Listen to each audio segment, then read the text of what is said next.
Hi friends, welcome to my channel. ಬನ್ನಿ ಇವತ್ತು ಬೆಂಡೆಕಾಯಿ ಹುಳಿ ಇಲ್ಲಾಂದರೆ ಗೊಜ್ಜು ಅಂತಲೇ ಹೇಳ್ಬೋದು. ಬೆಂಡೆಕಾಯಿ ಗೊಜ್ಜು ಅಂತ ಹೇಳ್ಬೋದು. ನೀವು ಒಂದ್ಸರಿ ಮಾಡಲೇಬೇಕು, ಇದು ಅಷ್ಟೊಂದು ಚೆನ್ನಾಗಿರುತ್ತೆ. ಬನ್ನಿ ಇವಾಗ ಬೆಂಡೆಕಾಯಿನೆಲ್ಲ ಚೆನ್ನಾಗಿ ತೊಳ್ಕೊಂಡು ಕಟ್ ಮಾಡಿಕೊಂಡು ಗ್ಯಾಸ್ ಮೇಲೆ ಒಂದು ಬಾಣಲಿ ಇಟ್ಕೊಂಡು ಸ್ವಲ್ಪ ನೀವು ಬೆಂಡೆಕಾಯಿನ ಕಟ್ ಮಾಡಿರೋದೆಲ್ಲ ಹಾಕ್ಕೊಂಡು, ಆಮೇಲೆ ಸ್ವಲ್ಪ ಉಪ್ಪು ಹಾಕ್ಕೊಂಡು, ಸ್ವಲ್ಪ ಆಯಿಲ್ ಹಾಕ್ಕೊಂಡು, ಒಂಚೂರು ಸಕ್ಕರೆನೂ ಹಾಕ್ಕೊಳ್ಳಿ. ಯಾಕಂದರೆ ಲೋಳೆ ಲೋಳೆ ಥರ ಬಿಟ್ಕೊಳಲ್ಲ. ಚೆನ್ನಾಗಿ ಫ್ರೈ ಮಾಡಿದ್ದಾದಮೇಲೆ ಅದನ್ನೆಲ್ಲ ಎತ್ಕೊಂಡು ಒಂದು ಪ್ಯಾನ್ಗೆ, ಅದೇ ಪ್ಯಾನ್ಗೆ ಸ್ವಲ್ಪ ಕಡಲೆ ಬೀಜ, ಸ್ವಲ್ಪ ಬಿಳಿ ಎಳ್ಳು ಹಾಕ್ಕೊಂಡು ಫ್ರೈ ಮಾಡ್ಕೊಳ್ಳಿ. ಅದು ಫ್ರೈ ಮಾಡ್ಕೊಂಡು ಪುಡಿ ಹಾಕ್ಕೊಂಡು ಲಾಸ್ಟಲ್ಲಿ ಹಾಕೋದದು. ಆಮೇಲೆ ಅದೇ ಪ್ಯಾನ್ಗೆ ಸ್ವಲ್ಪ ಸಾಸಿವೆ, ಸ್ವಲ್ಪ ಬೇಳೆ ಹಾಕ್ಕೊಂಡು, ಸ್ವಲ್ಪ ಆಯಿಲ್ ಹಾಕ್ಕೊಂಡು, ಆಮೇಲೆ ಸ್ವಲ್ಪ ಉದ್ದಿನ ಬೇಳೆ ಸ್ವಲ್ಪ ಹಾಕ್ಕೊಂಡು ಫ್ರೈ ಮಾಡ್ಕೊಳ್ಳಿ. ಫ್ರೈ ಮಾಡ್ಕೊಂಡಾದ್ಮೇಲೆ ಸ್ವಲ್ಪ ಜೀರಿಗೆ ಹಾಕ್ಕೊಳ್ಳಿ. ಜೀರಿಗೆ ಸ್ವಲ್ಪ ಹಾಕ್ಕೊಂಡು ಸ್ವಲ್ಪ ಕರಿಬೇವು ಸ್ವಲ್ಪ ಹಾಕ್ಕೊಳ್ರಿ. ಆಮೇಲೆ ಒಂದು ಈರುಳ್ಳಿ ಹಾಕ್ಕೊಂಡು ಚೆನ್ನಾಗಿ ಫ್ರೈ ಮಾಡ್ಕೊಳ್ಳಿ. ಚೆನ್ನಾಗಿ ಫ್ರೈ ಮಾಡ್ಕೊಂಡಿದ್ದಾದಮೇಲೆ ಒಂದು ಟೊಮೆಟೊ ಹಾಕ್ಕೊಳ್ಳಿ. ಹುಳಿಗೋಸ್ಕರ ಒಂದು ಟೊಮೆಟೊ ಹಾಕ್ಕೊಂಡು ಅದನ್ನು ಚೆನ್ನಾಗಿ ಫ್ರೈ ಮಾಡ್ಕೊಳ್ಳಿ.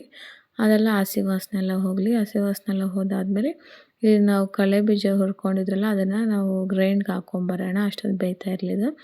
ಆಮೇಲೆ ಅದೆಲ್ಲ ಬೆಂದಿದ್ದಾದಮೇಲೆ ಬೆಂಡೆಕಾಯಿನ ಹಾಕ್ಕೊಂಡು, ಫ್ರೈ ಮಾಡಿರೋ ಬೆಂಡೆಕಾಯಿನೆಲ್ಲ ಹಾಕ್ಕೊಂಡು ಚೆನ್ನಾಗಿ ಮಿಕ್ಸ್ ಕೊಡೋಣ. ಮಿಕ್ಸ್ ಕೊಟ್ಟಿದ್ದಾದಮೇಲೆ ಒಂಚೂರು ಉಪ್ಪು ಹಾಕ್ಕೊಳ್ಳೋಣ. ಒಂಚೂರು ಉಪ್ಪು ಹಾಕ್ಕೊಂಡು ಚೆನ್ನಾಗಿ ಬೇಯಕ್ಕೆ ಬಿಡೋಣ. ಅದ್ರ ಮೇಲೆ ಒಂದು ಪ್ಲೇಟ್ ಮುಚ್ಚಿಕೋಣ, ಬೇಯಲಿ ಸ್ವಲ್ಪ ಹೊತ್ತು. ಬೆಂದಿದ್ದಾದಮೇಲೆ ಓಪನ್ ಮಾಡಿ ನೋಡಿದರೆ ಬೆಂದಿದೆ. ಇವಾಗ ಮುಕ್ಕಾಲು ಭಾಗ ಬೆಂದಿದೆ. ಇವಾಗ ನಾವು ಏನೇನು ಸಾಂಬಾರು ಪುಡಿ ಸ್ವಲ್ಪ, ಖಾರ ಪುಡಿ ಸ್ವಲ್ಪ, ಒಂಚೂರು ಚಿಟಿಕೆ ಅಷ್ಟು ಅರಿಶಿನ ಪುಡಿ ಹಾಕ್ಕೊಂಡು ಚೆನ್ನಾಗಿ ಮಿಕ್ಸ್ ಮಾಡ್ಕೊಳ್ಳೋಣ. ನಿಮ್ಗೆ ಎಷ್ಟು ಬೇಕು ಅಷ್ಟು, ನಾವು ಎಷ್ಟು ಬೇಕು ಅಷ್ಟು ಕ್ವಾಂಟಿಟಿ ಅದನ್ನು ಮಿಕ್ಸ್ ಮಾಡ್ಕೊಳ್ಳಿ.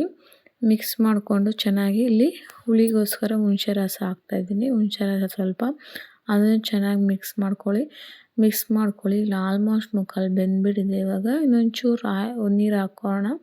ಅದು ಸ್ವಲ್ಪ ಇನ್ನೊಂಚೂರು ಬೇಯಬೇಕಲ್ಲ, ಅದಕ್ಕೋಸ್ಕರ ಒಂಚೂರು ಬೆಂದಾದ್ಮೇಲೆ ಅದೆಲ್ಲ ಗಟ್ಟಿ ಆಗುತ್ತೆ.